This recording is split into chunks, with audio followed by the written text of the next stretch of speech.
Bom, estou tendo o prazer de receber aqui hoje, pela primeira vez no Rap 77, um surfista, alguém da água, porque eu tava precisando de alguém da água aqui. Mas as regras são feitas para você quebrar, né? É isso aí.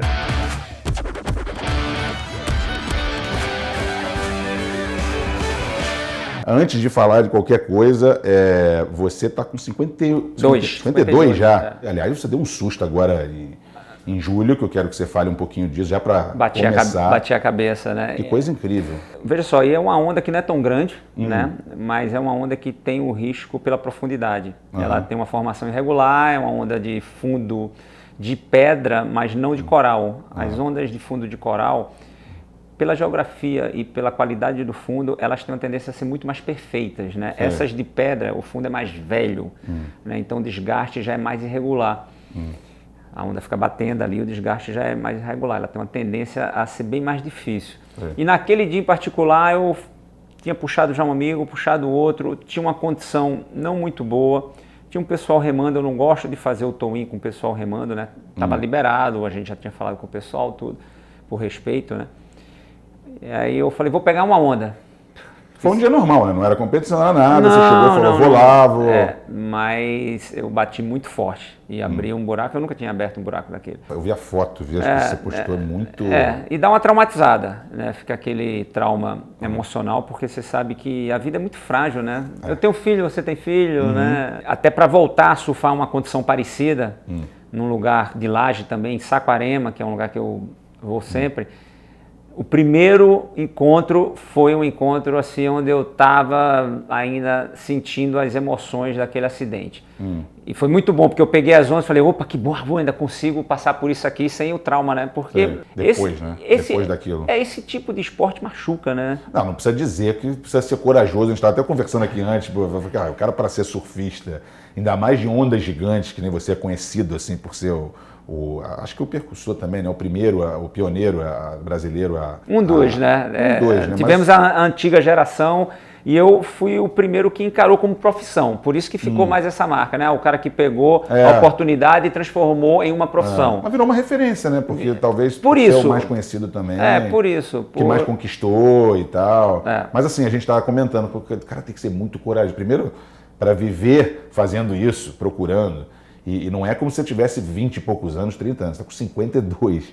E você continua correndo atrás de que você é caçador de onda gigante, né? Mas olha só, não estou competindo mais. Quando você compete, é como você entrar no ringue e agora você vai ter que performar. E existe uma demanda muito maior e, em contrapartida, uma preparação, uma responsabilidade também muito grande. Agora, eu estou competindo comigo mesmo. Eu sei que se eu não treinar, eu não vou surfar essas ondas grandes, porque já passou o meu tempo. Né? Daqui para frente, eu tenho que me preparar para continuar sentindo esse tesão de surfar essas ondas grandes, esse rush, essa adrenalina. Né? E é lógico, poxa, você tem que ser corajoso, você tem que ser audacioso, mas você tem que ser muito calculista. Você tem que ser muito preparado, você tem que ter disciplina, foco, resiliência, que é uma coisa que a experiência te dá isso em abundância. O preparo físico, a condição física vai realmente piorando, porque não tem. Claro, é a idade. A não ser que você vá se entupindo de suplementos, hormônios, para tentar dar uma estigada, que não é a minha onda, a minha praia não é essa, entendeu? A minha praia é mais, olha só, vamos viver de acordo com a vida. Então, mas isso que aconteceu agora, deixou você um pouquinho mais assim, tipo... Deixou. Porque...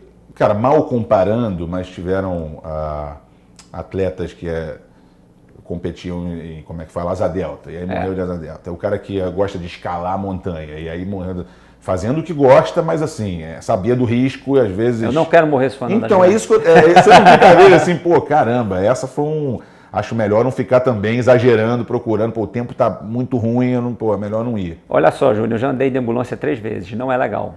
Tá? Eu já vi alguns amigos morrerem. Também não é legal, né? Competindo e também por lazer? Não, competindo eu nunca vi ninguém morrer, tá? Porque durante a competição a gente tem a presença das equipes de segurança, né? Já vi se machucar muitas vezes, mas o resgate ele é muito mais ativo, porque a estrutura é maior. Agora, durante o free surf, é muito difícil, né? Free surf é quando tem muita gente surfando e a gente tem um controle bem menor. Então, é difícil você entender se todos estão bem e se alguma coisa acontecer, se uma equipe de resgate vai chegar lá, porque a gente está em um ambiente que não tem controle. Não tem ninguém vendo. Às vezes. A gente entra no mar quando todo mundo fecha as praias. A autoridade fala assim, olha só, vocês não vão entrar no mar porque o mar está muito grande, a ressaca é gigante. A gente fala, opa, que legal, vamos para dentro d'água. E esse ambiente é um ambiente que você não controla. O meu trabalho emocional é muito mais importante do que o físico, porque se eu chego num momento desse e não consigo traçar uma estratégia com o meu time para gerenciar esses riscos, provavelmente vai acontecer um AM. Porque essas coisas acontecem, porque a gente não tem um controle, né? A gente realmente não tem um controle. As correntes, o tempo, o vento muda, começa a chover muito, o mar sobe mais do que o previsto, porque tudo é previsão, não é concreto. Nesse dia você sabia do tempo, falando assim, pô, vai ser um... Nesse dia do acidente? Que teve Eu sabia que o mar ia estar grande, mas assim, Brasil, né? O mar não estava tão grande. Né? A condição realmente não estava boa. Né? E principalmente também pelo fato da gente ter muitos surfistas no line-up, que é o lugar onde a onda quebra. Né? Aquilo prejudica o piloto do jet ski e o surfista que está na corda soltar na hora certa. Né? Até eu soltei atrasado e não era para ter feito aquilo. E terminou resultando num acidente, né? E aí você fica pensando, pô, eu vou morrer aqui, né? Que eu li também que era assim, tipo, você, naquela história do caçador de onda gigante, que assim, quando começa a vir uma tempestade, que ele tá vendo que as ondas vão ficar fortes, não sei aonde, você pegava o avião e ia pra lá e então falou, cara, o cara é suicida, que é, né? Mas é isso que eu tô te falando. Eu não sou sadomasoquista, mas pô, eu gosto, eu falei, caramba, o cara é muito doido. Mas é justamente isso, cara, o que a gente faz, a gente fica analisando previsão de ondas gigantes no mundo e se essas ondas vão chegar em condições de serem surfadas, porque não adianta ter uma tempestade muito grande e a onda não dá para você surfar, né? A gente tem que ter essa leitura muito boa. E isso, para que a gente tenha uma certeza, né, ou pelo menos esteja mais próximo de você acertar a chamada, precisa chegar de última hora, assim, né? Por exemplo, agora eu estou acompanhando uma grande ondulação em Nazaré, mas ela vai chegar, está prevista para chegar no dia 20 e 21. Ela vai mudar muito essa previsão. Muito. Por mais que a tecnologia tenha evoluído, a gente não consegue prever. Se aqui no Rio de Janeiro a gente não consegue prever as chuvas torrenciais que fazem com que a cidade fique em estado de emergência. Eu nunca vi errar tanto previsão igual aqui no Rio, né? É uma coisa impressionante. Cara. Pois é. Você nasceu no Recife, né? Eu sou pernambucano. Quando que você começou assim começou a gostar de água e de surf e tal? Porque eu lembro, eu nasci em 77, então na minha época de anos 80 a gente andava muito a gente chamava de moribug, que é aquele... Como é que fala o nome daquele negócio? É o moribug mesmo. Era o moribug, né? É o bodyboard. Bodyboard, é isso mesmo. A gente gostava, moribug é a marca. Era o máximo que a gente fazia, assim, na minha época. Né? Não, e o Brasil, na época que você fazia, o Brasil dominava a cena mundial. Isso mesmo, é verdade. Guilherme Tâmega, né? E as meninas também. Tinha umas que era meio uma borrachinha, assim, atrás do laranjinha, aí tinha um negocinho que você prendia na perna. Você gostava? Eu adorava, cara, mas às vezes... Você gosta de praia, de água? Depois passei a não gostar, mas é porque às vezes a gente ia sozinho, né, cara? Um amigo, então ia sozinho e começava a ir para... Você chega a uma certa altura da praia que você fala assim, peraí, cara, então começava a ficar perigoso. Aí todo mundo começa, volta, a gente ficava meio apavorado. E teu pai né? ficava? Às vezes nem sabia que a gente estava nesse lugar. Porque tinha muito aqui você está morando aqui na Barra? Na Barra. Ia muito a pé pra praia e tal, né, naquela época. Essa proximidade com o mar é muito saudável, né? Então, e como é que era na tua criação, assim, lá no Olha só, eu nasci, fui para uma granja. Meu pai tinha uma granja, né? Criava galinhas. E eu era muito ansioso, não dormia bem. Aí o pediatra da família, né? Porque é tradicional naquela época, você tinha um pediatra que cuidava da família toda, a família grande. A gente tinha um... Aí chegou e falou assim, Suzana, minha mãe falou, Suzana, você tem que levar esse menino para a praia. Você tem que começar a dar banho de mar nele, ele vai melhorar o sono dele. É mesmo, cara, que bacana isso. Aí com 2 anos ela me levou para a praia. Já voltou com a minha babá de lá, que foi a babá que me criou, Baia, né? Que ficou parceira da minha mãe e minha segunda mãe, terceira mãe, que eu tenho algumas mães, né? E dali a minha relação com água, assim, eu já gostava de água, mas depois que eu descobri o mar, meu Deus do céu, né? Porque o mar tem essa energia de tirar de você toda a tua ansiedade, né? Tem o sal, tem o sol, tem a corrente, tem toda a exposição àquele ambiente que você chega assim, e é muito maior que você, né? E se a pessoa não entende o mar, ela não consegue se divertir. Quando você entende, você se diverte muito. E no meu caso, eu me diverti muito, de várias formas, não só surfando. Mergulhava pra caramba, pescava pra caramba, né? Eu comecei a surfar depois. E sempre usei o mar como um ambiente para lazer mesmo, para lazer.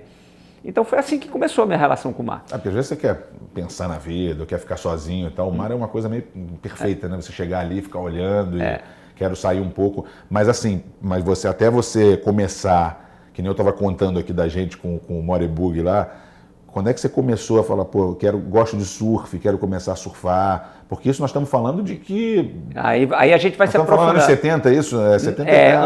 1980. Foi a primeira cena no final do... que você nasceu em 67. 77, 67, né? Engraçado que era o começo da minha adolescência, né? E eu comecei a ser questionado pelos meus pais e pelas pessoas o que é que eu ia fazer na vida, né? E como eu tinha uma relação muito próxima com a natureza, e a emoção mais importante para mim era a liberdade, né?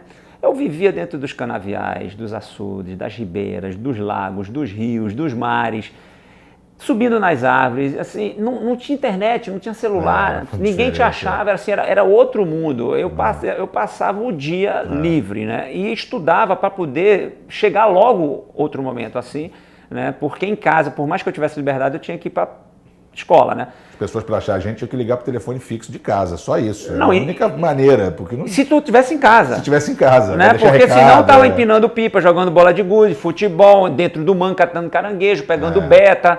E essa era a minha vida. E de repente, assim, eu comecei a ser questionado, o que você vai ser, né? Eu falei, meu irmão, tô ferrado, né? Assim, a sociedade quer me enquadrar, né?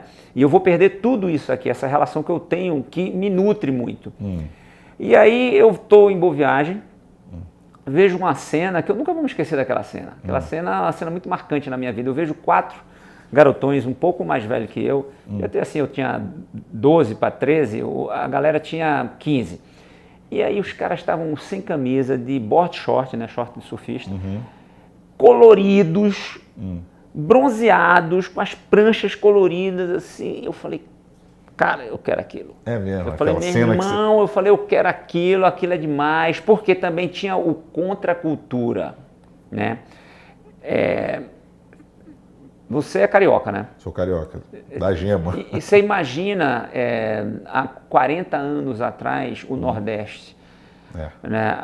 A cabeça do pessoal mais... Nossa, o Rio, que a Barra já era uma coisa muito deserta, assim, mas nossa... Não estou falando nem de... Não, mas, né, mas eu entendo o que você está querendo dizer, da evolução, da própria... Eu estou falando dos valores mesmo, né, dos conceitos, né, do que era importante para eles. O que era importante, né? Você ter um nome na família e ter bons atos, né? Assim, ser educado, né? Você sentar numa mesa da forma correta, comer de uma forma correta, né? Isso era importante. Então todo mundo plantava isso, mas por trás você viu o pessoal enchendo a cara, traindo as esposas e uma sociedade muito hipócrita. Então o surf ele entra na minha vida com 2 ingredientes que para mim eram muito importantes: a liberdade e o contracultura, muito mais do que o esporte em si, né? Eu olho para o surf e visito o surf. Quando eu visito o surf, eu falo, cara, eu levo jeito. Aí eu vou competir 6 meses, eu fico em 6º lugar, 6 meses de surf, né? Eu fico em 6º lugar e ganho um troféu revelação. Aí eu falo, caramba, meu irmão. Isso em 80, não? Isso em 81. 81. 14 anos, 13 para 14 anos. 13 anos. Né? Porque eu sou de novembro. Cara, é muito novo, mesmo assim. Porque eu tô olhando pelo nosso lado, 13 anos no futebol, por exemplo, você ainda sabe? Mas para mim não era uma questão de... Eu gosto... Eu entendi. A minha era uma questão de, olha só, eu não quero seguir a profissão do meu pai, eu não quero seguir a profissão da minha mãe, nem dos meus tios. Mas acho que o esporte individual dá uma maturidade também... o tênis é assim, eu já reparei, o garoto de 13 anos, o garoto tá viajando. É porque é você com você mesmo. É você, né? Com você mesmo, você tem que lidar com você mesmo, né? E assim, a primeira opção que eu pensei de profissão era ser veterinário, né? Ah, é? Eu falei assim, cara, eu vou ser veterinário. Porque você gostava tanto assim de bicho. Sempre gostou? Sempre. Sempre gostei muito de natureza, né? De natureza. Para mim, esse contato visceral com a vida é muito importante, né? E aí, cara, assim, quando eu vejo o surf e vejo que eu tenho um talento, eu falo, cara, será que eu consigo ser profissional disso? Aí eu tomo coragem e vou compartilhar isso com uma pessoa que eu admiro pra caramba, que é meu herói de vida, meu pai, né? Meu pai. Aí meu pai vira pra mim e fala, cara, você vai terminar a vida empurrando carroça. Foi a frase que você sempre fala. E catando lixo. E, cara, aí eu percebo que as maiores ondas que eu vou surfar não são dentro d'água, e sim na vida real, né? Então é uma pancada atrás da outra. É uma frase que fica na tua... Engraçado, ficou na tua cabeça a tua vida inteira, praticamente. Ficou. Né? E até eu entender que ele me amava e ele estava me protegendo, demorou um tempo, né? Claro. Eu tenho ali um post aí que o Ayrton Senna... Ele assinou para mim, isso aí, um ano antes dele morrer. Não, cara, eu vou te falar um negócio. Meu pai, ele era corredor, né? Ele era apaixonado pelo Ayrton Senna. É mesmo? Ele era apaixonado. E eu tinha um ciúme do Ayrton Senna. Porque ele era... eu morria de ciúme, porque, cara, ele olhava em mim o fracasso, né? Meu filho escolheu um esporte de vagabundos, né? Drogados. E, pô, o grande ídolo é o Ayrton Senna. Cara, que coisa. Assim, né, assim, é questão de tratamento. Eu tô me abrindo, é verdade. Mas é interessante. Eu adoro o Ayrton Senna, para mim, o Ayrton Senna é um cara demais, mas eu não posso esconder uma coisa, é verdade isso. Né? Eu via que o olho dele brilhava quando o Ayrton Senna aparecia. Mas é legal a tua honestidade falando disso, é legal. Você fala, pô, tinha ciúme do... Pô, eu morria de ciúme, porque meu pai ele não me admirava, cara. Ele não me admirava. Mas você acha que... Vou te falar uma coisa, parênteses, tá? Desculpa eu interromper, mas assim, você tá vendo aqui que eu gosto muito de rap, basquete, eu falo, pô, Guarani, aquelas coisas. E é engraçado como a gente é sempre taxado como rebelde, é meio que rebeldia, né? Esse garoto é rebelde, quer ir pro surf, gosta de coisa que não é porque você não quer ser igual a todo mundo, mas e não é isso.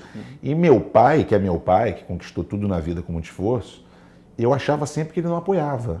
Mas não é que ele não apoiava, é que a proteção dele era tão... A exigência dele, por ele ter que ir pro treino, pegar 3 ônibus, 2 trens e não sei o quê. A gente eu ia lá, fazia 3 gols, não fez mais que a sua obrigação. Então, assim, eu achava que ele não me admirava, era a mesma coisa. Que eu acho que não sei se era esse o caso do teu pai, eu acho que é o que você falou, era muito proteção, né? Era uma ideia de que você tinha dele, né? Olha só, Júnior, na minha cabeça, quando eu vi aquilo, naquele momento, eu entendia que ele não me admirava, né? Olhando para trás hoje, eu sei que ele falava assim, filho, eu te amo muito, dá o seu melhor, né? Então, ele não ia falar aquilo, porque para ele aquilo não fazia sentido, mas ele sempre me amou muito, né? E mais tarde, quando ele viu que eu consegui realmente viver do meu sonho, ele começou a me admirar. E foi legal pra caramba. E foi muito bacana, né? A gente, graças a Deus, ele veio a falecer muito cedo, né, com 63 anos, mas a gente viveu momentos de a gente conversar, né, e compartilhar um pouco do que a gente viveu. Apesar dele ser um cara assim, muito fechado, a gente nunca se aprofundava muito, né, diferente da minha mãe. Mas fica, para mim, muito claro essa relação do filho homem com o pai, que deve ser bem resolvida. Né? Porque se eu não tivesse resolvido isso, eu não seria nem capaz de falar isso para você aqui agora.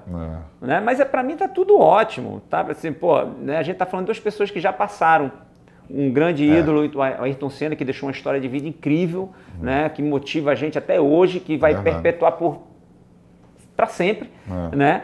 E para mim, o meu grande ídolo da minha vida, o meu pai. E ele deu para ele ver o teu sucesso ainda, né? Que você até falou que ele te ligou. Deu. Como é que é a história da ligação? O engraçado é que ele liga e fala assim, filho, olha só o que aconteceu comigo. Ele estava morando em Belém do Pará. Né? Ele fala assim, vieram me perguntar o que eu sou do Carlos Burle. E como o nome dele é igual ao meu, né? O meu é igual ao dele, né? Porque eu tô Carlos Alberto Burle, filho. O dele é Carlos Alberto Burle. Aí eu senti que naquele momento quebrou aquela imagem que ele tinha. Ele falou, pô, meu filho conseguiu. E deu orgulho para ele, aquela pergunta também. Deu para ele, deu para mim, né? Deu para todo mundo. E aí, né? Então, assim, eu fico emocionado. Toda hora que eu falo desses assuntos, eu estou me segurando aqui pra gente... Não toda hora eu vou conversar. Imagina quando falar do filho, quando a gente começar a falar do nosso filho, que filho é pior ainda do que pai, né? E aí imagina porque eu cobro muito de mim, né? Eu sei que eu cobro muito. E eu sei que eu cobro das pessoas que estão do meu lado. Eu sou aquele cobrador chato, porque eu não cobro verbalmente, eu fico... Eu estou sempre ali, olha só, eu vou te dar liberdade, mas você tem que te dar o seu melhor, né? E eu não posso fazer isso com meu filho. Então eu tenho que quebrar esse paradigma, né? Que é difícil, não é fácil para um cara competidor como eu. Né? Que, assim como você falou que teu pai ralou pra caramba para chegar onde chegou. Né? Como que a gente quebra esse paradigma? Então eu estou numa análise constante, né? Mas é engraçado como você às vezes quer fazer com teu filho aquilo que você sentiu um pouco falta do que o seu pai fazia com você. Impressionante, impressionante. Muita gente fala isso. Eu sou, sabe, aquela falta de carinho às vezes, porque ele viaja muito, não sei o que. Aí você, quando você viaja muito, você pensa assim, pô, eu não quero que meu filho sinta o que eu senti e tal. Em certos momentos, né? Não são todos. Você pega o que os teus pais fizeram de bom, tenta aplicar, mas aquelas coisas que você reclamava, você tenta não falhar com o teu filho. Né? Não sei se contigo é assim, mas comigo é muito... Com certeza, com certeza. Eu posso repetir várias situações aqui que acontecem lá em casa que o raciocínio é baseado justamente nisso. Né? Como, por exemplo, para mim era horrível, meu pai viajava pra caramba, chegava em casa, trancava a porta para namorar com a minha mãe e eu ficava excluído, eu e minha irmã. Porra, ficava puto, porque quando ele estava viajando eu estava com ela, né? Então, isso eu procuro não fazer com meu filho, para ele não sentir isso, entendeu? Agora, ele fica acostumado, tem hora que fala assim, olha só, você está acostumado aqui a ficar toda hora com a gente, vai lá pro teu quarto, vai exercitar um pouco a solidão, né? Vai ler um livro, os desafios são outros. Eu acho muito interessante, eu sinto que é muito interessante quando você percebe que a vida é um movimento de evolução e que os desafios vão estar sempre presentes. Agora, é legal que os seus filhos tenham desafios diferentes do que você teve com seu pai, porque senão o aprendizado não ficou. Né? Essa é a minha missão. Agora, dizer que a gente não erra... Eu estou no segundo filho, né? No a gente primeiro... aprende tudo. A gente aprende mais do que ensina, na real, quando você é pai. Com os filhos, né? Claro, com os filhos. Quando você acha que você está ensinando, você está só aprendendo. E, cara, com a minha filha também, poxa, um super desafio. Hoje ela está na Polônia estudando medicina. E, cara, assim, se olhar para trás e ver tudo que eu passei e poder estar ajudando, junto com a minha ex-esposa, a nossa filha a estudar medicina na Polônia, isso é um puta de um orgulho. Nossa, um puta de um orgulho, né, Pro cara? garoto que veio do Recife lá e tal, né? Não, e eu vim numa condição legal até, porque eu tive acesso à escola, educação, amor, um lar, mas eu fui pro fundo do poço. Eu perdi tudo, né? Eu digo mais pela aquela rebeldia, aspas, né? Aquela coisa de querer escolher um esporte que... E aí você vê hoje, depois de tantos anos... Porque eu ia falar aqui daqui a pouco dos teus títulos. Antes eu vou falar da matéria do esporte espetacular, já que a gente está falando de filho, que eu achei muito legal, né? Que era mostrando a relação do pai com o filho. E você com o teu filho ali o tempo todo, né? Jogando futebol americano e fazendo as coisas. E você conta dos 2 títulos que você ganhou, que por coincidência foram bem quando o filho estava nascendo. Exatamente. Né? A filha e o filho. Marcando assim os títulos. Impressionante. Acho isso muito legal, né? Destino é uma coisa... Não, e olha só, no ano em que eu sofri aquela onda grande em Nazaré, que eu fiz o resgate da Maia, a gente perdeu um menino. Eu e minha esposa atual, ela estava grávida e ela sofreu um aborto natural. Sim.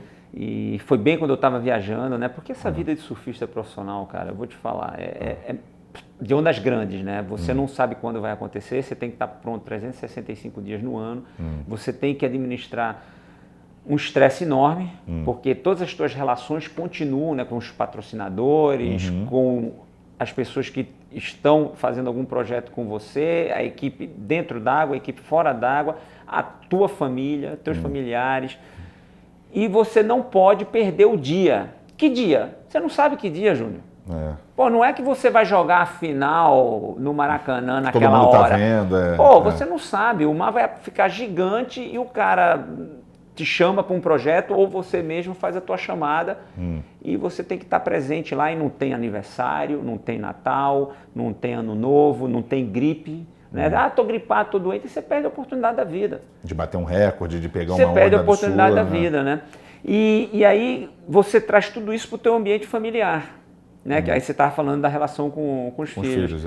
E, cara, hoje eu vejo o quanto é importante cada tempinho a mais que eu passo com o Renokai.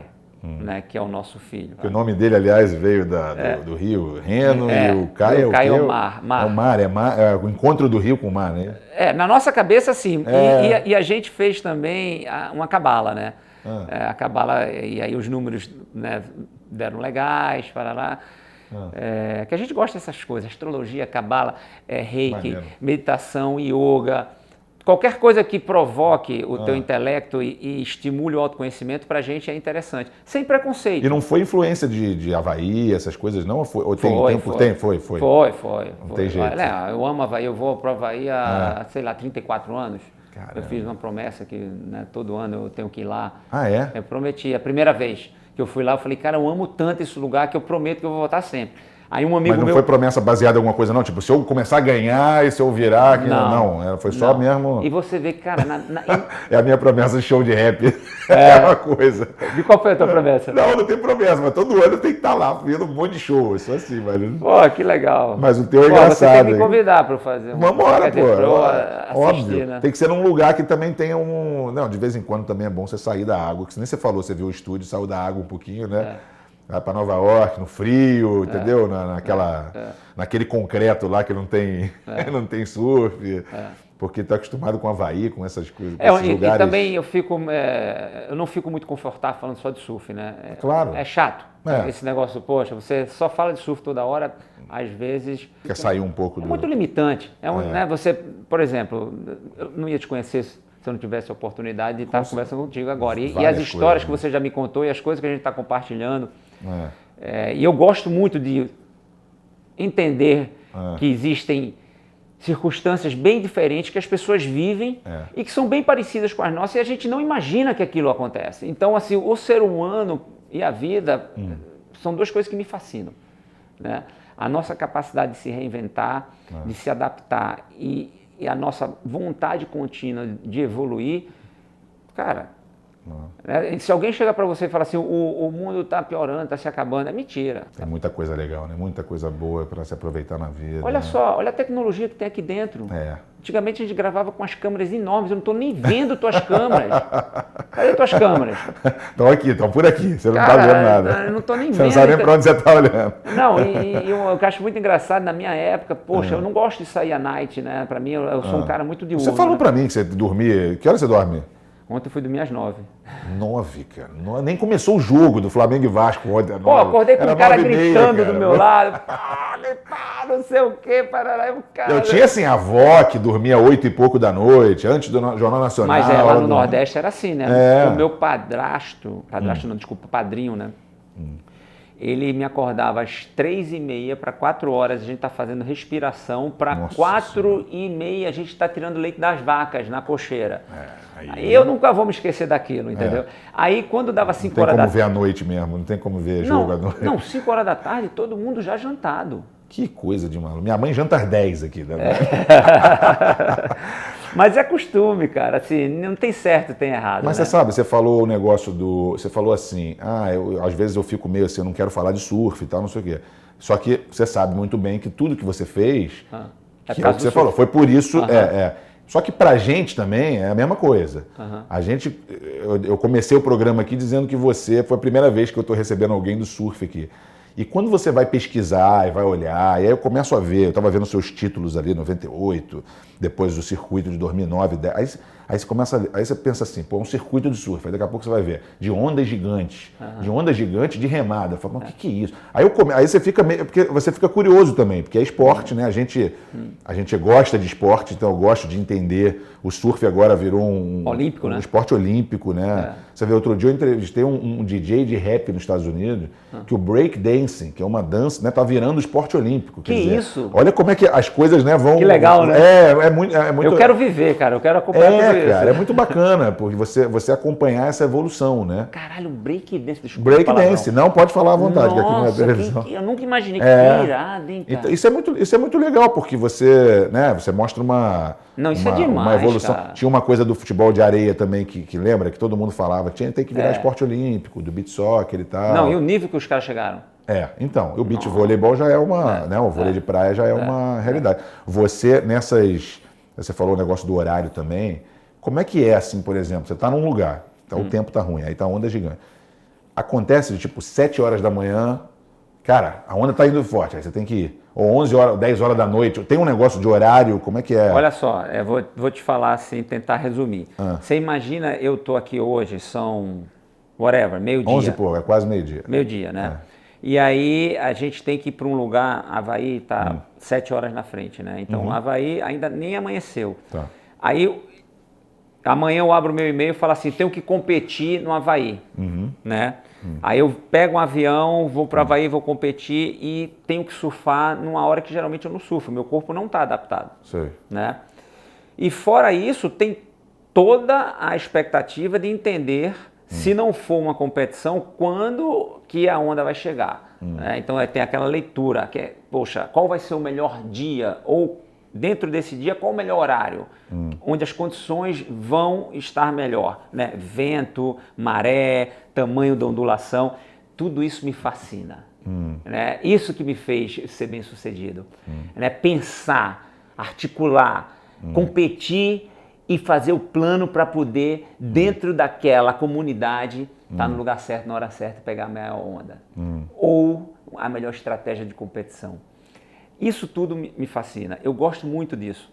Eu gosto muito de, pelo meu tamanho, usar a minha cabeça, né? Porque se eu fosse usar só o meu corpo, eu estava ferrado. Não, claro. Eu sou pequeno demais, né? Olha o meu tamanho. Mas isso não ajuda, não, para surf? De ondas grandes, não. Você precisa de peso. O seu é exclusivo ondas grandes, né? Eu ganhei minha vida como surfista de ondas grandes. Só que aí você não... Eu pego opção sua. Olha só... Mas competir também para ondas pequenas? Não? Eu já competi, né? Ondas pequenas. Fiz o tradicional circuito amador brasileiro, fiz o profissional brasileiro, tentei o profissional internacional. Não tinha nem o investidor, nem também aquele nível que arrumasse o investidor e olhasse. E muito por ser um esporte de desafio e ver que ali poucos se aventuravam, se arriscavam naquela cena das ondas grandes e sentir que eu tinha talento e controlava meu medo, né? Eu comecei a investir mais. E meu ego também. Quando você começa a pegar onda grande, as pessoas te respeitam mais. Então eu voltava para casa e falava, papai, mamãe, olha só, tô pegando onda grande. O patrocinador, poxa, o cara pega onda grande. Eu tô aqui hoje porque eu pego onda grande. Né? Então, assim, tem um ego presente aí também. É questão de você ser honesto e entender isso, né? Desculpa, a primeira pessoa que eu comentei que você vinha fazer o programa, primeira coisa que ele falou, pô, Carlos Bolho, o cara das ondas gigantes. Eu falei, cara, é impressionante. Que a frase vem na hora, né? Você vê, e para você construir isso, não é em um ano, não são 5 anos, 10 anos. Eu tô nessa desde os anos 80. A gente está em 2019. Ver a evolução, né, dos anos 90, as coisas mudam e você está lá. E por mais que eu comecei, né, eu comecei como amador, né, aí fiz todo o circuito nacional, os regionais, passei para o profissionalismo, mas assim que eu cheguei no Havaí em 86, 87, que eu fiz a promessa, vamos voltar para a promessa. Quando eu fiz a promessa, eu não sabia que eu ia viver de ondas grandes. Mas o amor era tanto... Foi mais pelo amor, muito mais pelo amor. Não, o amor era tanto e eu me encaixei tanto naquela cena, né? E também assim, porque olharam para mim e falaram assim, olha, surfista brasileiro é maroleiro, é surfista de ondas pequenas. Aí tinha essa fama, né? Tinha, porque a gente já tinha os expoentes das ondas grandes, mas dentro da competição a gente não tinha ninguém que chegava perto. Então eu olhando aquela paixão e também querendo mostrar que a gente podia, né? Porque uma das coisas que mais me deixa triste é quando alguém chega para você e fala assim, você não pode tentar. Porque tentar, você pode tentar tudo. Claro. Por mais que você não consiga, você pode tentar, né? Ainda mais se você tem talento naquilo.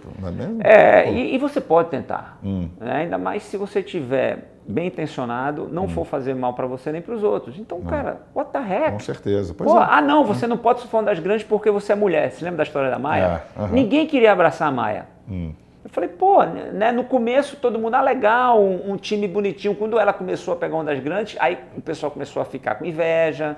Pô, como é que uma menina, né, tá ganhando mais do que um surfista? O ser humano é complicado. É complicado. O ser humano é complicado. Né? Porque toda vez que uma mulher consegue alcançar alguma coisa, começa o papinho, né? Porque não sei o quê. Hoje em dia, acho que até tá um pouco mais... É isso que eu ia falar. Agora tem o circuito mundial das mulheres, as provas das mulheres, o recorde das mulheres. Então, cara, é uma questão de evolução. E quando você consegue entender isso da vida, você começa a ter um pouco mais de compaixão com você e a vida fica mais leve. E o bonito da vida é vivê-la com leveza, né? Porque não dá para você botar a culpa da tua infelicidade em alguém, por mais que aquilo pareça e seja real, né? Mas você tem várias opções. E dentro dessas opções você pode escolher em assumir o controle da tua vida e falar, cara, olha só, aconteceu algo que para mim não foi agradável, mas eu quero mover para frente. E não ficar ruminando a situação ruim, né? É legal você falar, você está falando isso em tempos de muito depressão, estresse, não sei o quê, todo mundo, né? Não, muita gente com extremistas pra caramba, muito, muita gente se culpando ou então, sabe, sempre colocando problema onde não tem, às vezes, né? Criando problemas, porque os problemas existem, né? Com certeza. Por exemplo, a gente chegar aqui e falar, pô, a vida só melhora, é bonito, mas... Cara, vem cá, essa energia que está gerando a condição da gente estar aqui dentro hoje, ela é limpa? Com certeza. Então, assim, você quer que eu arrume problema? Eu vou arrumar problema, entendeu? Mas... você quiser achar é porque nem pelo em ovo, né? Achar alguma coisa, você acha. Não, eu vou arrumar problema, né? Assim, poxa, vem cá, olha só, os teus antepassados e ancestrais não fizeram bem à minha família. Porra! Foi daí, já entendeu? Tem assim, anos, eu posso arrumar problema com você, entendeu? Agora, eu posso estar consciente disso e falar, não, eu quero curar isso. Né? Não, mas você é um exemplo disso, porque passou por tanta coisa. Eu vou fazer uma pergunta meio clichê, mas assim, depois de muito tempo, você olha para trás, as tuas conquistas, assim, se você for colocar na balança, que você, além de ter sido campeão de um monte de coisa, você, por exemplo, foi convidado para um torneio que são 28, para uma competição que são 28 apenas, né? É o IDICAL. Isso deve ter sido um marco para você, porque é um orgulho. Dessas todas, qual que você olha para trás assim, uma ou duas, você fala assim, pô, essa é a que mais me marca. Parece uma pergunta muito idiota, mas assim... De competição? De tudo. Se você pegar tudo, quebra de recorde. Porque às vezes tem uma coisa que valeu mais do que um título. Né? Cara, foi a primeira de 98. Sabe por quê? Porque a gente entrou na competição como... Era uma equipe, né? Olha só, era um campeonato de remada individual. Mas até então não existia um campeonato mundial de ondas grandes onde outros participantes de outros países pudessem fazer parte. Sim. Era sempre um campeonato tradicional com convites feitos pela comunidade. E a comunidade nada mais é do que o Havaí. Porque o Havaí sempre foi o centro das atenções das ondas grandes. Claro. E isso hoje em dia está se transformando. Mas lá atrás não existia abertura para outros competidores. Os australianos estavam mais perto. Mas o brasileiro, ele nunca tinha conseguido uma vaga. Na nossa cabeça, surf era Havaí.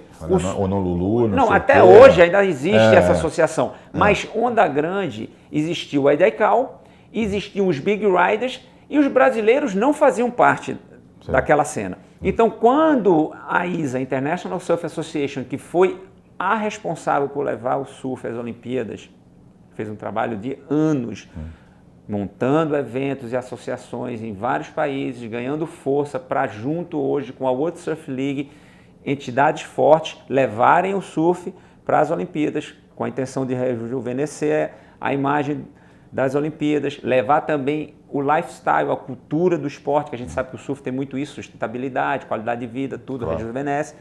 Então, quando eles conseguem falar assim, a gente vai fazer o primeiro campeonato mundial de ondas grandes na remada, porque nem tinha tow-in, né?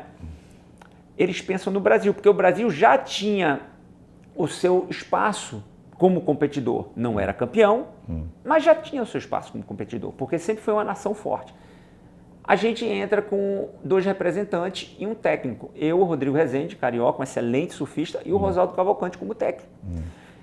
E, cara, a gente chega como zebra, né? Tipo, pô, os caras nunca ganharam nada. Claro. E, cara, meu irmão, eu tava falando assim, cara, eu vou dar o que for, mas eu não vou dar mole, entendeu? Assim, e foi muito legal aquela competição, porque a gente conseguiu ganhar individualmente, né?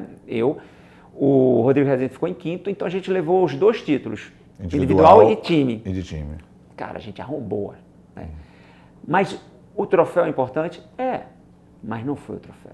Entendi, foi o que representou aquilo ali, né? Vou falar uma coisa para você, Júnior. O Medina, ele tinha 5 anos em 98. Que coisa, né? Ele não surfava. Então, quando ele começa a surfar, ele já era campeão mundial. Você cria uma motivação, um estímulo para as novas gerações que os caras entendem que pode. Claro. Quando o Medina ganhou o primeiro título no circuito mundial de surf, de ondas normais, ele fala, Adriano, você pode ser, Ítalo, você pode ser, Filipinho, você pode ser. Quando o Brasil vai lá e conquista uma Copa Mundial de futebol... Mas isso que eu ia falar agora, você muda uma nação. O pessoal fala da Copa de 50 aqui, o problema, mas eu falo assim, cara, na Copa de 50, por mais que as pessoas estivessem decepcionadas, mas a gente nunca tinha ganhado nada, era o primeiro. É diferente de agora, que você já é, entendeu? Pentacampeão e tal, é diferente. Não, né? agora... A expectativa é outra. Agora até a expectativa é outra, é isso que eu vou falar, né? De ganhar. A gente, cara, já temos vários títulos, a gente agora tem que ir pro Hexa. Como a Fórmula 1 é assim, né? Depois de Fittipaldi, Piquet, quem entra é para ganhar, porque brasileiro ganha. Como o tênis, depois do Guga, né? Os brasileiros passaram a acreditar, pô, agora eu posso ser campeão, pô. Teve um brasileiro que já ganhou 3 aqui, entendeu? E isso eu me identifico muito com o Senna, porque o Senna, ele não ganhava para ele. Ele ganhava para o Brasil. E ele no início era numa equipe, lembra? Que ela usava que o John Player Special, brigava contra cachorro grande, às vezes ganhava corrida. Pois é, com a equipe... Incrível, E é legal quando você é underdog, né? Você é underdog, você chega quebrando tabu. Foi a melhor época da minha vida, você é underdog. Ninguém olha para você, chegou o underdog aí, né? E ninguém espera, você vai lá e crau. Eu acho ótimo quando ninguém dá nada para você, né? Bom, né? Mas é legal que todos os títulos que você ganhou depois foram consequência daquilo que representou o primeiro, né? Que você diz que foi a pergunta que eu fiz foi essa que você respondeu muito bem. A de 98 é o mais... E aí depois vem a quebra do recorde em 2001, 2002, né? Quando todo mundo olha pra gente e fala assim... Do Guinness, né? Do Guinness. Fala assim, pô, mas por que vocês vão fazer tow-in? A gente quer surfar onda grande. A comunidade internacional fala, pô, no Brasil... Explica para quem não sabe o que é tow-in, porque é o negócio da... Tow-in é ser rebocado, né? E pra gente, ser rebocado dentro d'água para pegar onda grande é quando você precisa de um jet ski que está todo equipado corretamente e um piloto bom que vai te puxar para você pegar uma onda muito grande que você não consegue pegar na remada. O pessoal acha que é para resgatar só, não é para botar você na onda também, né? É muito mais fácil você surfar uma onda gigante com alguém te puxando. Por isso que a comunidade dá muito valor na remada, né? Sei. Mas como esses movimentos acontecem, e eu sempre sou vidrado em entender o movimento, porque para mim o surf... Veja bem, o surf não é meu sonho de vida, meu sonho de vida é qualidade de vida. Então, para mim, o surf é uma ferramenta que eu uso profissional.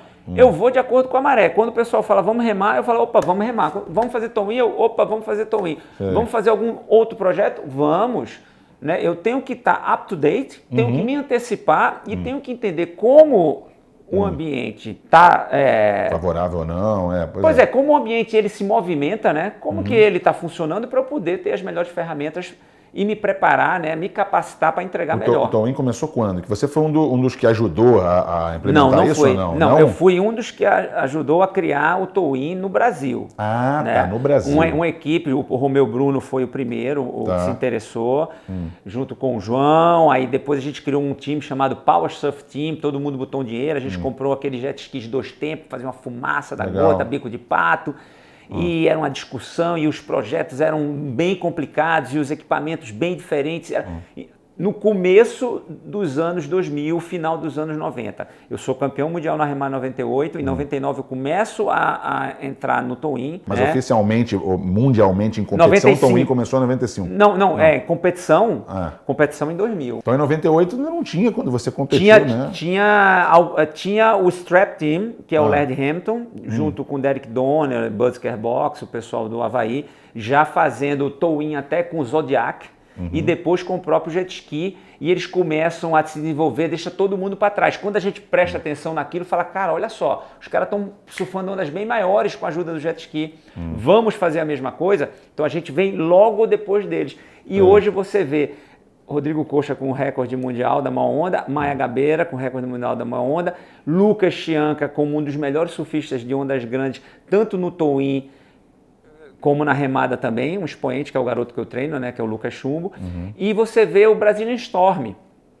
Cara, a gente está cercando... Mas eu ia te perguntar isso, como é que é a cena do surf hoje, como é que você está vendo? Porque hoje em dia os atletas, os surfistas, ficaram muito mais conhecidos, o Medina, o Scooby, o pessoal conhece, assim, sabe? Viraram mais, assim, personagens do esporte, entendeu?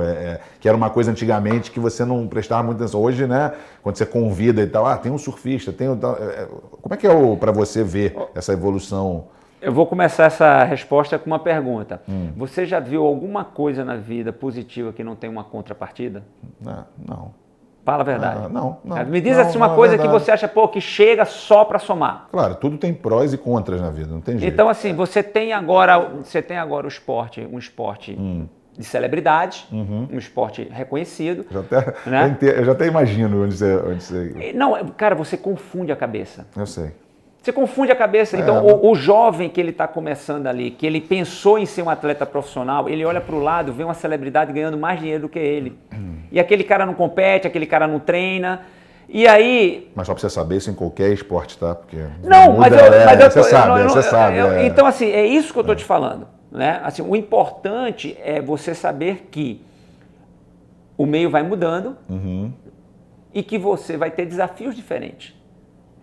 Como que eu vejo? Eu vejo com olhos que o nosso esporte evoluiu, que chegou num lugar incrível, que eu sempre sonhei. Inclusive, tem os puristas, os puritanos, que falam, poxa, mas o nosso surf vai para as Olimpíadas, vai craudiar as praias e vai perder a essência.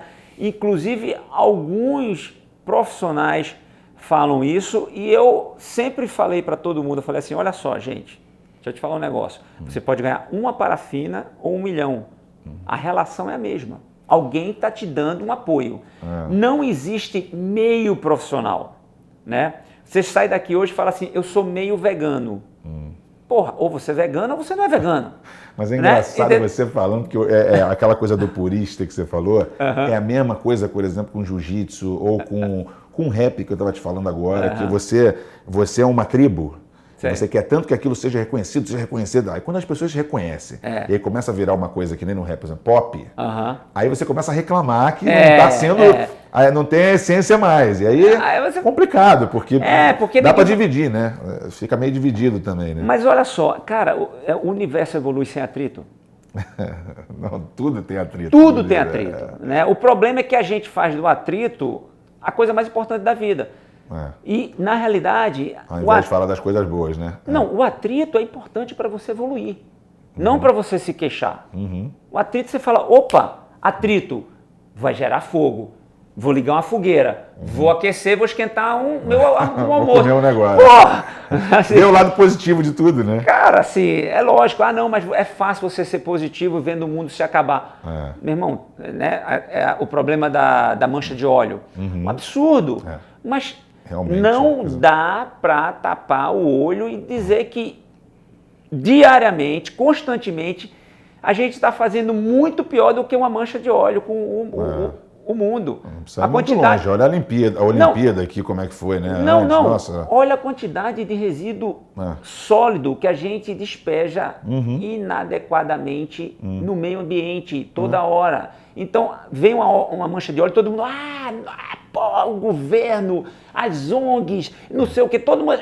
Tem milhões de culpados. Tem que culpar alguém. Né? Mas a gente não tem a capacidade de olhar para a gente e falar, porra, eu estou usando uma sacola plástica e eu estou sentado numa cadeira que tem plástico e, meu irmão, todo dia milhões de toneladas são jogadas... Mas eu falei da Olimpíada que a Isabel Suan teve aqui da vela e ela estava falando que um pouco, né, mesmo na Olimpíada você via coisa na lagoa e tal. E assim, cara, como é que pode? As pessoas não têm... Não, assim... Não cuidam, Olha só, o ser humano, nós... Né? Não estou me tirando dessa. A gente só vai dar valor quando a gente perder. É verdade. A gente perdeu, dá valor, perdeu, dá valor, perdeu, dá valor. Mas afeta o clima também, né? O mundo tá meio doido. É inerente do nosso processo de evolução. A gente ainda não está espiritualizado suficientemente para a gente entender que a gente não precisa ficar correndo atrás do rabo. Então a gente vai levantar aqui e vai correr atrás do rabo. Né? Faz parte. Até um dia a gente olhar e falar assim, putz, se lembra lá atrás que a gente ficava correndo atrás do rabo, agora a gente fica... Não dava atenção àquilo. Você falou da Maia, eu não posso esquecer do que da história da Maia, quando ela quase morreu, e você estava lá, você foi uma das pessoas que conseguiu... resgatá-la e ajudar a fazer ela voltar, né? Que foi uma coisa. Conta um pouquinho de como foi aquela tua experiência, porque foi uma coisa muito... marcante, né? Até para quem não entende da coisa, todo mundo lembra desse episódio. Pois sabe quando você treina individualmente, treina em equipe, aí vai lá, poxa, todo o processo de entender o teu equipamento, né? Reconhecer o ambiente, porque pra gente, dependendo do lugar, a água é mais fria ou mais quente, a corrente é diferente, a praia, a geografia é diferente, né? As marés, o vento, tudo, a gente faz isso tudo para gerenciar o risco. Mas a gente não controla. O risco, ele é iminente dentro do nosso esporte. E naquele dia aconteceu um imprevisto. Né? A Maia surfou uma onda enorme, que ela não estava acostumada, apesar de estar muito preparada, e ela cai. Quando ela cai, ela toma a segunda onda na cabeça, fica 2 ondas debaixo d'água, perde o colete, fica muito fragilizada. Eu vou fazer o resgate. O resgate é um resgate complicado. Ela já estava sem energia, perde a consciência, e aí, naquele momento, acende na minha cabeça, cara, ela está ingerindo água, né, e está já no estado de emergência. Quando você foi sozinho ou você foi com... Eu fui sozinho. Nenhuma outra equipe foi na beira, no que a gente chama de quebra-coco, né? Sabe o impact zone que fica ali, aquela espuma enorme, né? Porque Nazaré é o terror do surfista de ondas grandes. Por quê? Porque ele não tem canal, Júnior. Sabe o que é um canal? Um pico perfeito, ele quebra ou para a direita ou para a esquerda, ou para a direita e para a esquerda, e tem um canal. Então a onda termina no lugar onde tem uma área mais segura. Nazaré quebra em frente ao penhasco e vai para cima daquele beach break. A Maia vai parar naquele beach break. A minha sensação é como se eu estivesse entrando no inferno, que era cedo, aquela neblina, eu indo encontrar a Maia num palheiro, como se fosse uma agulha, né? Porque eu nunca tinha visto um mar daquele tamanho em Nazaré. Foi o primeiro mar gigante que a gente viu mesmo. É mesmo? Todo mundo querendo surfar as maiores ondas da vida, mas a gente nunca tinha, até então, encontrado a situação daquela, né? E aquilo para mim era novo também. Um resgate complicado, ela perde a consciência, eu acendo a luz da emergência, ela sobe, eu não consigo fazer a primeira abordagem, ela já estava sem consciência. Quando vem a onda que ela desaparece, que ela aparece de novo, eu falo, cara, agora não tem mais espaço para eu perder ela. E um corpo é muito pesado. Então eu escolho em pular do jet ski e me agarrar a ela. Eu me agarro a ela, fico embolando, a correnteza é muito forte, a gente tem uma equipe na beira, eles não entram na água com receio, porque tem muita corrente, a corrente podia levar a gente, né? Eu consigo sair, chego na beira, o salva-vidas me ajuda, a gente carrega, o corpo estava muito pesado mesmo, faço uma manobra para reanimá-la. O salva-vidas, Nuno, fala, vamos botar ela de lado. Ela já tinha dado uma mexida na mão, sabe? Isso tudo, assim, você imagina a minha cabeça. Eu sei, questão de Eu não podia me envolver emocionalmente. Você agiu muito com instinto, muito. A minha parceira, uma pessoa que eu gosto muito, que eu admiro, conheço a família, e estava ali naquela situação. Nossa, aí ela vomita bastante água, né? Aí volta, quando ela volta me dá um alívio muito grande, aí a gente já consegue levar ela para um lugar mais seguro. Quando começa a vomitar já é um bom sinal, né? Porque já assim, é um bom sinal. não tá... É um bom sinal. E aí os paramédicos já estão na praia, tem que dar os parabéns também à Prefeitura de Nazaré, a todos os times, as equipes lá do Quênia, da Praia do Norte, porque tem uma estrutura, né? E eles sabem do risco iminente. Mas na minha cabeça, voltando e tentando sentir o que eu passei naquele momento, eu me lembro que eu não me permitia sair do presente, né? Eu falo, olha só, se lembra do procedimento, ela não pode ficar muito tempo sem respirar, você tem que fazer a massagem dessa forma, você tem que ter as pessoas te ajudando aqui. E a gente conseguiu, dentro de um estresse muito grande, ter um procedimento perfeito. E ela, quando chega no hospital e é atendida, foram 12 litros, né, que ela tinha, água pra caramba, né, que retiraram dos pulmões. E ela consegue voltar sem nenhuma sequela. Você sabe que você é um anjo, né? Assim, deveria ser sempre considerado um anjo, porque assim, nessas horas, tudo bem que depois teve uma equipe, todo mundo ali ajudando, mas você foi não só a pessoa que foi com instinto, mas você teve o equilíbrio emocional na hora. Foi o que você falou de não se, sabe, não ficar pensando demais, porque outras pessoas se apavoram, né, cara? E ficam, e você teve... Foi assim, por isso que eu estou te falando que é anjo, né? Porque... Olha só, essa história de herói, anjo... Não estou falando dessa maneira, tipo... Eu sei, eu entendo, mas eu fico reticente a isso, por quê? Porque eu escutei muitas críticas da minha comunidade, né? É normal. Né? Em relação a quê? Ele não devia ter levado ela. Lógico que ela pediu para ir, né? E sempre surfamos mares gigantes, eu e ela juntos, né? O processo do resgate não foi feito da melhor forma. Tudo bem, mas toda a comunidade que faz resgate, né, os resgatistas, eles falaram, cara, não tem o procedimento certo. Tem a vítima, salva. Se você conseguiu salvar a vítima, né, tudo bem. E essa relação com a Maia que eu tenho, que é uma relação que, para mim, é uma relação muito valiosa, ela ficou também fragilizada depois disso. A gente sentiu que a nossa relação depois daquilo, por mais que a gente estivesse mais unidos, também estava exposta a questionamentos, a julgamentos. Então foi um processo muito grande para a gente chegar hoje e a gente olhar um para o outro e falar, pô, que legal, né, que a gente passou por tudo aquilo. Mas não é simples, uma situação de vida ou morte entre pessoas, num lugar onde tem muito ego, sabe? Me julgaram por dizer que eu tinha falado que minha onda, que eu surfei, depois desse dia eu voltei para dentro d'água, eu surfei uma onda da minha vida, né? Que o pessoal tá falando, bateu o recorde. Eu ia terminar falando disso, né? Agora Pois é, aí a minha comunidade resolve dizer que não, que eu estava querendo me vender de herói e que tinha falado para todo mundo na praia que a minha onda tinha sido a maior. Então, cara, eu tenho boas memórias porque a Maia tá bem, mas tirando aquilo, eu não tenho boas memórias. Assim, resumindo, eu não tenho boas memórias, né? Foi um momento muito estressante, eu podia ter perdido ela, né? A minha comunidade também, poxa, me botou numa situação super desagradável, de rejeitado, né? Hoje eu me sinto de bem com todo mundo, eu com a Maia estou super bem, com a família também, mas não foi uma situação legal, né? Bottom line, eu não quero passar isso de novo, tá? Eu não quero passar isso de novo.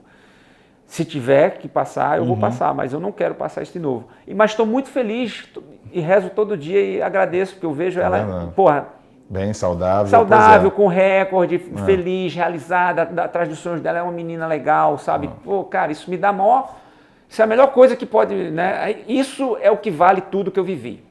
Isso o mais importante é que você, não só que você vê o lado positivo de tudo, mas você também tem a consciência tranquila. Acho isso bacana, porque falar as pessoas vão falar sempre, não tem jeito. E também é legal eu assumir isso, mas eu não estou dizendo que fiquei magoado e vou levar isso para o resto da minha vida. Não, eu sei, passou. E eu aceitei, foi legal, sabe? Assim, no começo foi difícil, mas passou, eu compreendo a minha comunidade, valeu, pô, legal. Eu vi que, assim, eles quiseram ignorar, como se eu tivesse feito algo errado, sacou? Então você vem, pô, você é um anjo, aí os outros, você é herói. Eu falei, olha só, cara, a história é outra, não é essa a história, entendeu? Bom, esse é o ponto de vista, né? Agora, que você salvou uma pessoa que era querida para você, querida para muita gente, e que você salvou literalmente ali, você foi a pessoa que estava ali, que foi a primeira, isso foi, então não tem como negar. Não tem como negar, e a gente pode ver a história... já é outra história. A história a gente pode ver de vários pontos de vista diferentes, e a gente deve também expor, né? Eu estou expondo, abrindo, que nem já cheguei logo aqui abrindo, né? Então não vim aqui para fazer...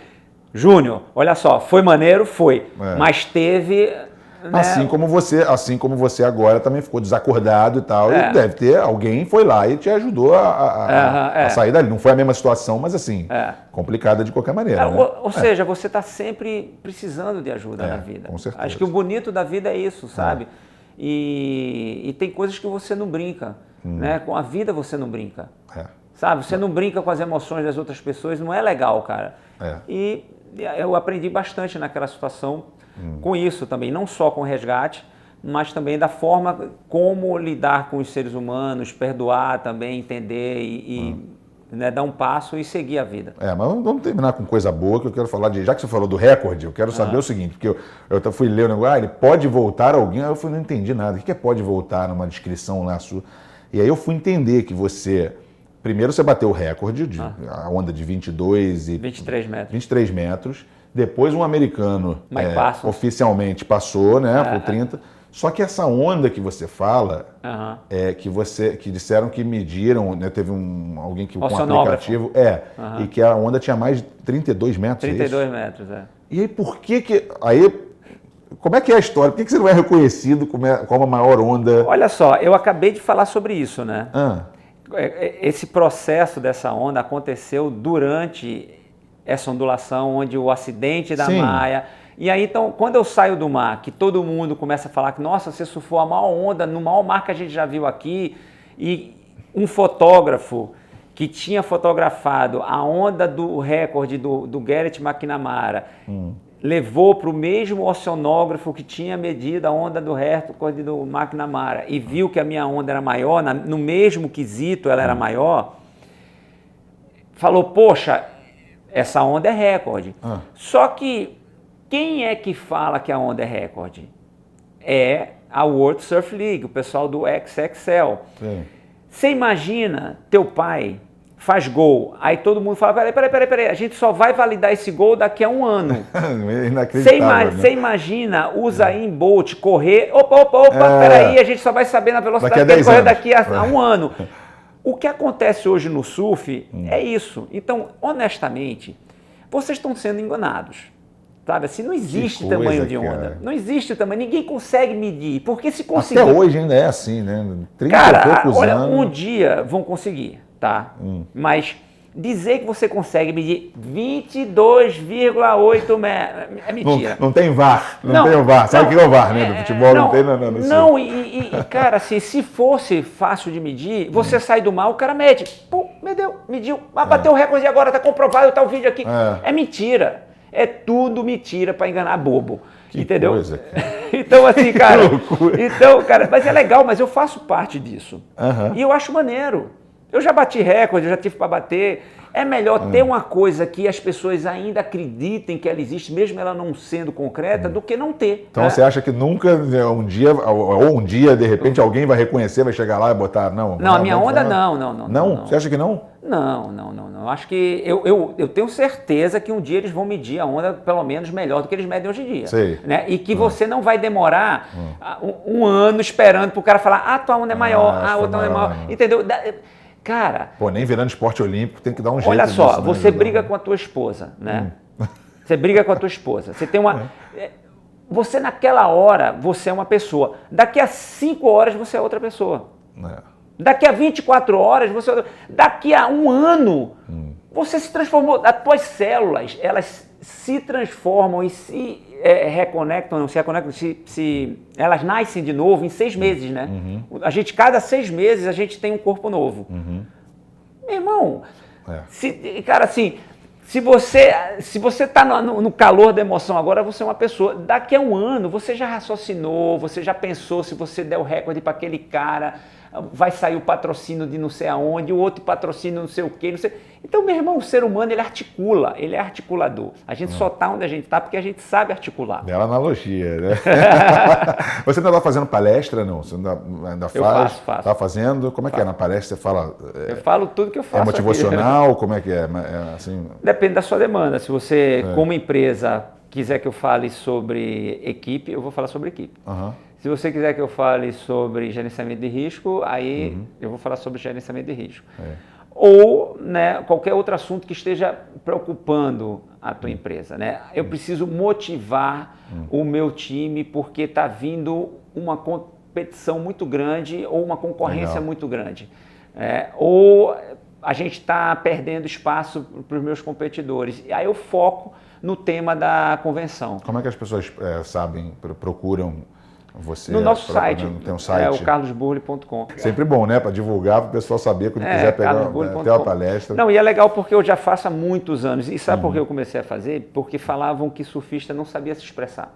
Aí eu falei assim, cara, eu vou contratar uma fono. Bom, tem uma surpresa com você. Esse fala e fala bem. E usa cada comparação, achei muito bacana, cara.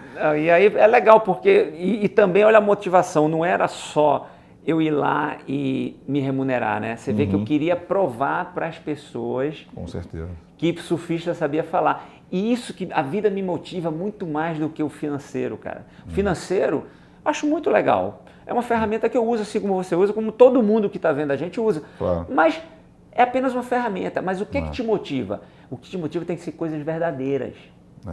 As coisas verdadeiras, elas têm uma energia que elas não acabam, elas só se renovam.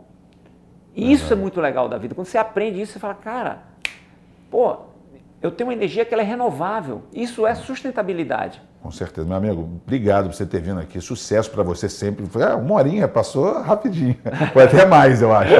E parabéns, cara. Parabéns por toda a tua história, por tudo que você construiu, desde lá do teu início sofrido lá, de ser meio rebelde e tal, e você chegar onde você chegou. Eu sei que isso deve ser um orgulho para os teus filhos e para o seu pai, lógico que não está mais aqui, mas com certeza ele está orgulhoso de você. Irmão, abraço. Parabéns, você. Obrigado. Hein? Nada, que isso. Quero saber do show de rap que você vai. Vou te levar.